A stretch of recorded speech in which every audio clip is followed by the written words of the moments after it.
Hello दोस्तों, स्वागत है आपका हमारे यूट्यूब चैनल में। आज हम लोग बात करेंगे बिहार सिविल कोड पियून यानी कि चपरासी का सैलरी इन हैंड कितना मिलता है और जो अभी लेटेस्ट 50% जो डीए हुआ है उसके अकॉर्डिंग कितना सैलरी आपको मिलेगा, क्या क्या एक्स्ट्रा कमाई कर सकते हैं, पूरी जानकारी। तो चलिए वीडियो की शुरुआत करते हैं। उससे पहले चैनल पर नए हैं, चैनल को सब्सक्राइब कर लीजिए, बेल आइकन भी दबा दीजिए, जिससे कि आगे आने वाली इसी तरीके की वीडियो की जानकारी आपको मिलती रहे।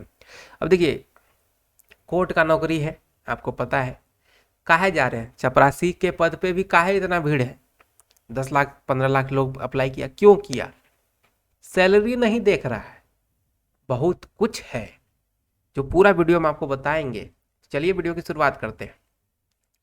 सबसे पहले जो बिहार सिविल कोर्ट प्यून है, जिसका कि अब देखिए स्टेनोग्राफर हो गया, कोर्ट रीडर हो गया, अब प्यून का ही एग्जाम होना है। 1 से 1.5 महीना के मतलब कि जो चुनाव का रिजल्ट है उसके बाद से आपका इसका एग्जाम ले लिया जाएगा। उम्मीद है कि ले लिया जाएगा। तो ये जो वैकेंसी है ये लेवल 1 की जॉब है। बेसिक पे की बात करें तो 18,000 से लेकर 56,900 तक का होता है। ग्रेड पे 1800 है। ये पूरा गणित समझ गए। लेकिन मिलेगा कितना भैया, और क्या क्या चीज कर सकते हैं उस पर बात करते हैं। देखिए, मिलने की बात करें, अब 50% डीए हो गया है। पहले था कितना? 32, 36, 41, 46, ऐसे बढ़ते बढ़ते 50 पहुंच गया महाराज। सरकारी नौकरी का सबसे जो बढ़िया चीज होता है वो होता है डीए। यानी कि महंगाई बढ़ रहा तो आपका सैलरियो बढ़ेगा। प्राइवेट में नहीं होता बाबू। प्राइवेट में तुम कतनो कुछ कर लो, नहीं बढ़ाएगा कोई। लेकिन सरकारी में डीए मिलता है, महंगाई भत्ता मिलता है। तब देखिए इसका बेसिक पे कितना है? 18,000 रुपये। और कहा कि भैया महंगाई बढ़ गया, यानी कि 50% और सैलरी। कितना दे दिया? 50%। किसका? ये 18 का जो बेसिक पे रहेगा उसका आपको परसेंटेज मिलेगा। यानी अभी 50% चल रहा, हो सकता है फ्यूचर में 60 हो जाए, तो 18,000 का 60%। समझ रहे हैं? तो 9,000 तो आपको डीए के तौर पे मिल गया। फिर हाउस रेंट, यानी घर के लिए भी भाड़ा मिलता है। अब घर के लिए भाड़ा कैसे मिलेगा भाई? 8%, 16% क्या लिखे हैं बताते हैं महाराज। देखिए, बिहार में 3 तरीके की कैटेगरी है: 4%, 8% और 16%। 4% वाला क्या होता है?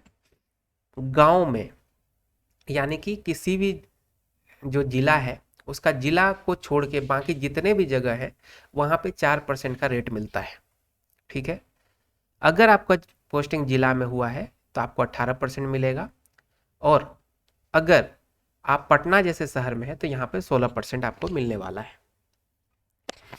तो ये जो कोर्ट होता है सिविल कोर्ट, ये मोस्टली जो है हर जिले में होते हैं। तो आपको 8% ही मिलेगा।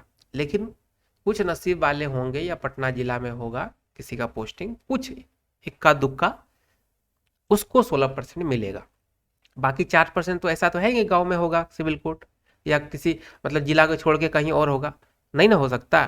तो मोस्टली जो है वो लोगों को 8%, और कुछ लोगों को जो पटना में पोस्टिंग होंगे उनको 16% मिलेगा। अब इस अकॉर्डिंग देखा जाए, जितना भी कैलकुलेशन होगा ना वो आपके बेसिक पे के अकॉर्डिंग होगा।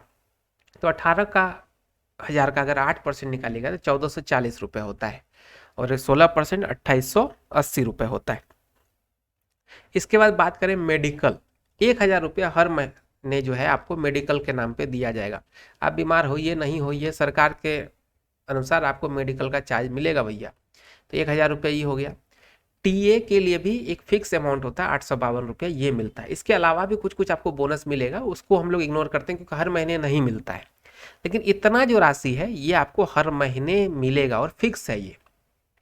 तो अब देखिए, इनको अगर जोड़ते हैं सब चीज को, तो 30,292 रुपये उनका होता है जो कि पटना के अलावा कहीं पे पोस्टिंग होगा जिनका, और जो पटना में जिनका हो गया उनको 31,732 रुपये, ये हो गई आपकी सैलरी।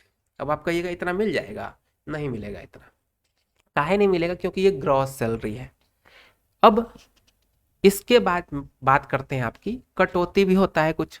अब कितना कटौती? देखिए, अभी चल रहा है एनपीएस, लोग ओपीएस की मांग कर रहे हैं। ओल्ड पेंशन स्कीम जो पहले था उसको हटा के एनपीएस लागू कर दिया गया है। तो अभी चुनाव चल रहा है तो बहुत सारा पार्टी कह रहा है कि हमारा अगर सरकार बनेगा तो हम ओपीएस कर देंगे। तो ये सब चीज़ें हैं, उसके बारे में बाद में बात करेंगे, ओपीएस और एनपीएस में क्या डिफरेंस है। अभी बात करते हैं एनपीएस यानी न्यू पेंशन स्कीम में क्या होता है कि आपका जो बेसिक पे है उस प्लस आपका जो महंगाई भत्ता है दोनों को जोड़ लिया जाता है और उसका 10% काट लिया जाता है। अब इस अकॉर्डिंग देखें तो 18,000 आपका बेसिक पे था, 9,000 आपको महंगाई भत्ता मिला, टोटल हो गया 27,000, उसका 10% काटा 2700। आप बोलेंगे भाई 2700 काट लिया, इससे हमको फायदा क्या हुआ? देखिए आपका जो है ना एक अकाउंट खुलता है, एनपीएस अकाउंट आप कह लीजिए, उसमें आपके तरफ से 27% और गवर्नमेंट क्या करता है 14% देता है, यानी टोटल देखा जाए तो आपको 24% आपके उस अकाउंट में जमा होते हैं और जब आप रिटायर करेंगे तो वही राशि आपको मिलेगी, उसी का ब्याज व्याज जितना होगा। तो 10% आपका जो कटा उसमें फ़ायदा ये हुआ कि सरकार आपको 10 नहीं 14% और अपने तरफ से लगा के आपके अकाउंट में जमा कर दिया। कौन सा अकाउंट? एनपीएस, नॉर्मल अकाउंट नहीं। ऐसा नहीं कि जमा हुआ और निकाल लिए, वो नहीं हो सकता है, ये पैसा जमा ही रहेगा। ठीक है, तो टोटल दोनों को जोड़िएगा तो 6480 रुपया बनता है, ये आपके अकाउंट में जमा होते रहेंगे। और ऐसा नहीं कि ये जो 18,000 ये फिक्स है, जो हम लोग ये कह रहे हैं ना बेसिक पे अभी आपको हमने बताया कि 18,000 से लेकर 56,900 तक रहेगा। तो ये भी आपका टाइम टू टाइम जैसे जैसे आप जॉब में पुराने होते जाइएगा, आपका 18 से 19, 19 से 20, 20 से 21 ऐसे बढ़ता रहेगा हर साल। तो ऐसा नहीं कि ये फर्स्ट सैलरी की बात हम लोग कर रहे हैं। तब देखिए जब फर्स्ट सैलरी जो आपको मिलेगा उसमें जो पटना के अलावा जहाँ के भी लोग हैं, जहाँ भी आपकी पोस्टिंग होती है, उनको 27,592 रुपये मिल जाएगा। और जो लोग पटना में पोस्टिंग होंगे 29,032 रुपये, इसमें कुछ एक्स्ट्रा मिल सकता है, इससे कम नहीं मिलेगा। ठीक है, अब जो मेन मुद्दे की बात,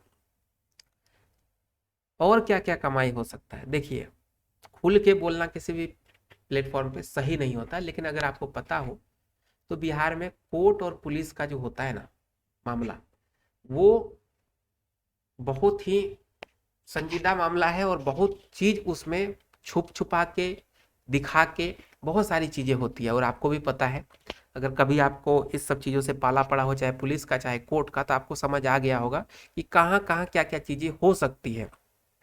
और सबसे ज़्यादा जो वहाँ पे होते हैं वो प्यून और क्लर्क लोग ही होते हैं, जो कुछ ना कुछ मिश्री मलाई वाली बातें करते हैं। ठीक है, तो अगर आप बहुत ही सत्यवादी हैं तो आप इस राशि से आपको संतोष करना पड़ेगा, लेकिन अगर आप थोड़े भी इधर उधर हैं तो आपको यहाँ से इनकम होगी।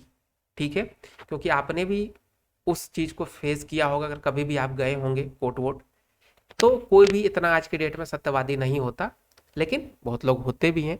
अगर आप उस कैटेगरी में सत्यवादी में है तो आप इस सैलरी को देख के चलिए, लेकिन अगर आप सत्यवादी नहीं है तो इसका कई गुना आप कर सकते हैं मैनेज।